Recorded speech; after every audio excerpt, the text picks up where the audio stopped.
Lupa bilang Tuhan Yesus tolong.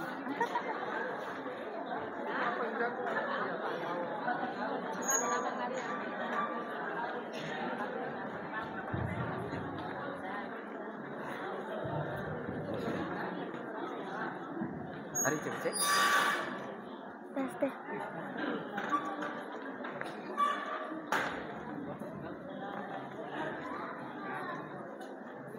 Bagi peserta dengan nomor ujian 16.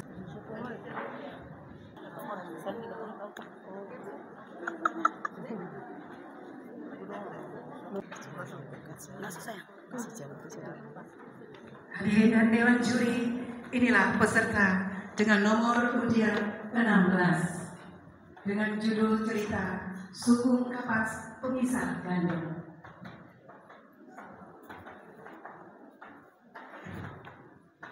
Assalamualaikum warahmatullahi wabarakatuh. Shalom.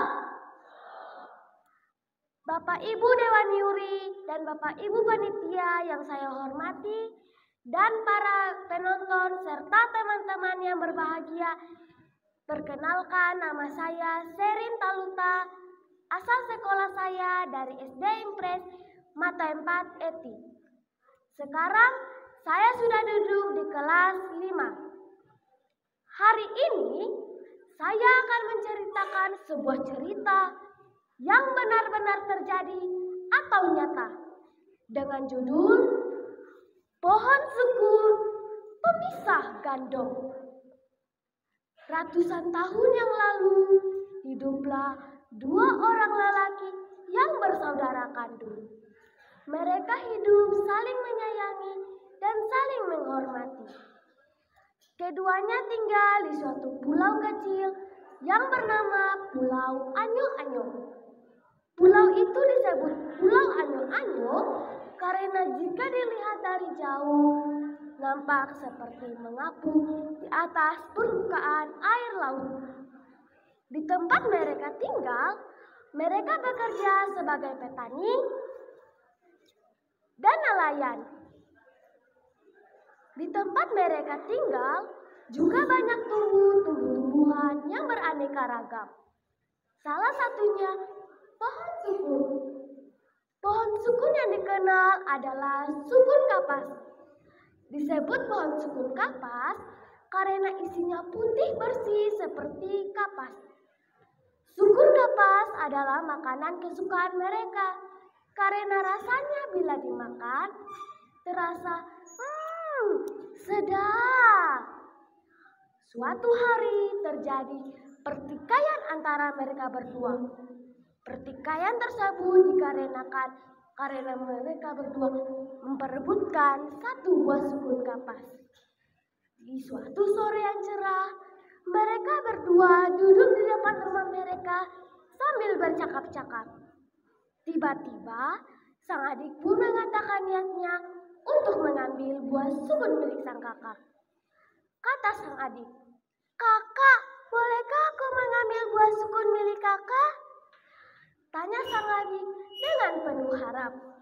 Sang kakak pun berkata, "Tidak, tidak, tidak, aku tidak akan memberikan buah sukun itu kepadamu." Jawab sang kakak dengan ketus. Sang adik pun berkata, "Ayolah kak, aku ini kan adikmu. Kakak harus mengalah dan memberikan buah sukun itu kepadaku." Rengek sang adik. Mendengar rengekan sang adik, kakak menjadi marah dan berkata kepada sang adik, "Tidak, tidak, tidak. Aku tetap tidak akan memberikan buah sukun itu kepadamu. Walaupun kamu memintanya dengan air mata, aku tidak akan memberikan buah sukun itu kepadamu. Siapa kamu? Dan ingat satu hal, aku tidak mempunyai adik sepertimu." Sumpah sang kakak. Seketika suasana menjadi hening. Adik tak menyangka hal itu terjadi. Sekujur badannya terasa dingin dan gemetar. Adik pun berkata kepada sang kakak, "Tega sekali kakak berkata hal itu seperti itu kepada adikku. Hanya untuk satu buah sukun itu. Tega sekali kakak menyangka adikmu seperti itu, kata sang adik. Setelah berkata hal seperti itu kepada sang kakak, sang adik pun berdiri dan meninggalkan sang kakak. Tiba-tiba, Pulau Anyo-Anyo terbelah menjadi dua. Wah! Sang adik dan sang kakak pun terkejut. Entah apa yang dipikirkan sang adik, tetapi semua telah terlambat. Adik tetap akan meninggalkan sang kakak. Dalam perjalanannya, adik pun menoleh ke belakang. Masih nampak raut wajah sang kakak. Kemudian sang adik pun terus meneruskan perjalanannya.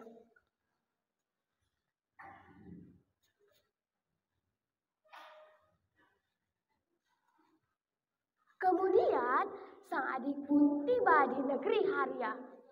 Di negeri Haria, sang adik pun menurunkan saungnya.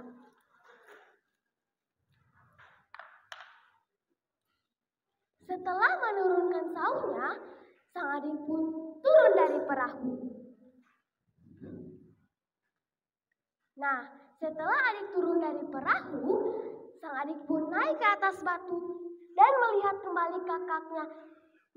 Masih nampak raut wajah sang kakak. Kemudian sang adik pun turun dari batu dan duduk. Ia pun kemudian mengeluarkan bekal yang ia bawa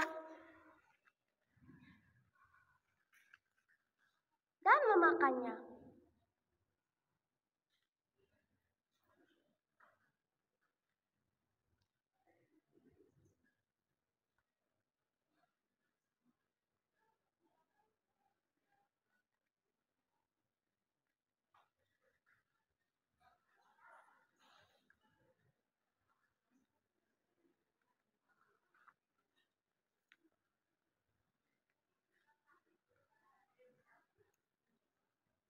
Setelah makan, sang adik pun berdiri dan kembali naik ke atas perahu.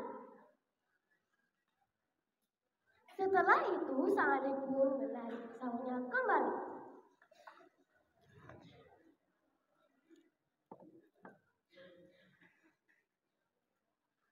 Setelah menarik saungnya, sang adik pun kemudian terus berlayar. Tiba-tiba, pulau yang dibawa sang adik pun terputus di negeri Haria. Pulau yang terputus itu disebut Pulau Molana. Kemudian sang adik pun terus meneruskan perjalanannya.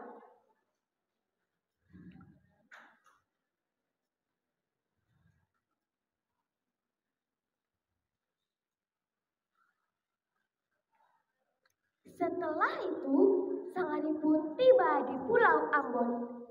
Di Pulau Ambon, sang adik pun kembali menurunkan saungnya.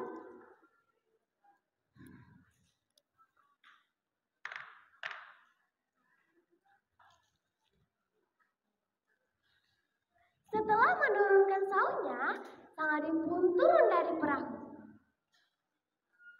Kemudian ia pun duduk. Setelah duduk, ia pun kembali mengeluarkan bekal yang tadi ia bawa.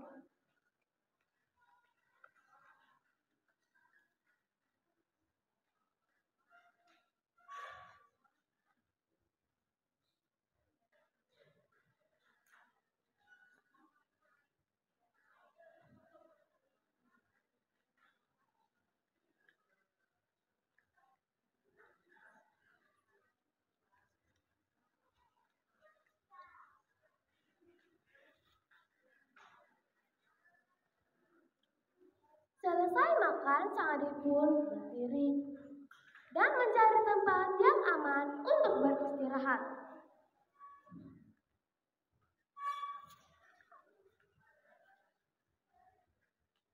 Setelah menemukan tempat yang aman untuk beristirahat, sang adik pun beristirahat.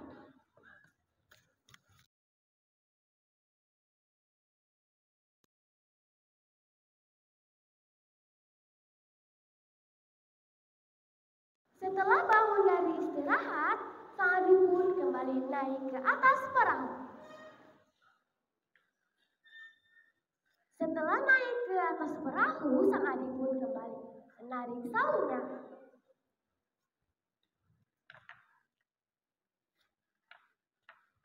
Tetapi anehnya, saung itu tidak terangkat. Ternyata saung itu sudah tersangkut di dasar laut. Kemudian, sang adik mencoba kembali untuk menarik saungnya kembali.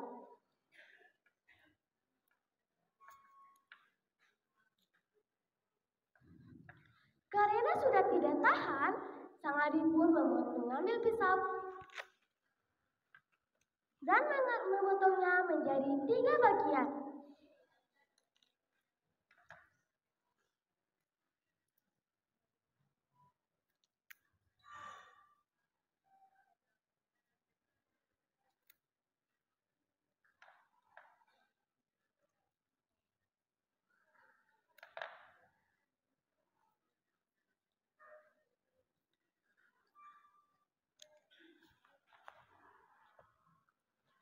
Setelah memotong talinya menjadi 3, jadilah Pulau Tiga. Sampai sekarang, Pulau Tiga tersebut masih ada di Jazirah itu dan menjadi batuanan negeri Asilulu. Kemudian, sang adik pun meneruskan perjalanannya. Ia pun mendayung.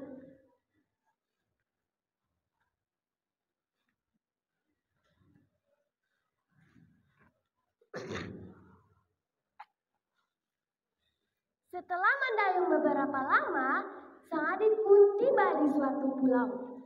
Di sanalah ia menetap. Pulau itu disebut Pulau Ambalau.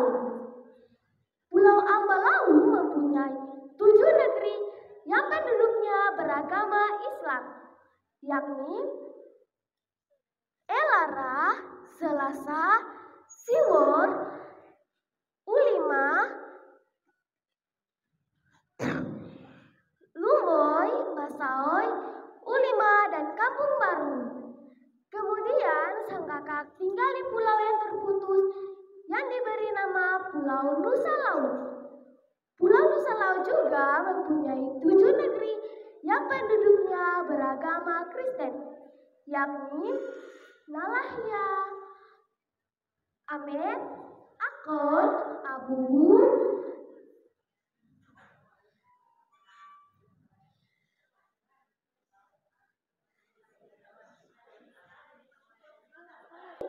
Lain itu Sila.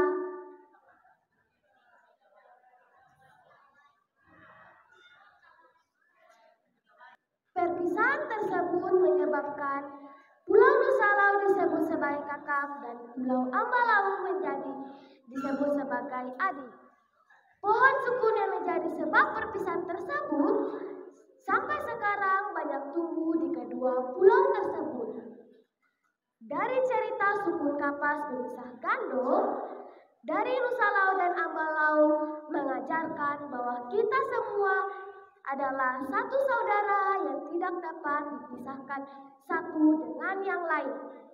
Jangan karena nasi sepiring kita saling bermusuhan. Jangan karena sagu satu tulang kita saling menjauh, membenci. Jangan karena kita beda agama kita saling bertikai. Hentikan permusuhan, hentikan kebencian.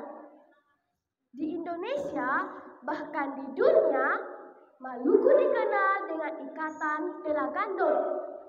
Sabu Salempeng dipatah 2. Pulau Nusa Laut dan Ambalau menjadi simbol persatuan, kerukunan, dan persaudaraan sejati. Kita semua telah dirahmati Tuhan kemerdekaan Indonesia yang ke-77 di tahun 2022 ini. Untuk itu, marilah kita junjung tinggi nilai persaudaraan dan nilai persatuan. Karena kita telah diikat dalam satu semboyan, yaitu Bhinneka Tunggal Ika. Berbeda-beda tetapi tetap satu. Hiduplah negeriku, hiduplah bangsaku. Di bumi Sakamese Nusa ini, kita berdiri dan membangun negeri, karena kita adalah satu. Sekian, terima kasih. Wassalamualaikum warahmatullahi wabarakatuh. Shalom. Tepuk tangan kepada peserta dengan nomor undian.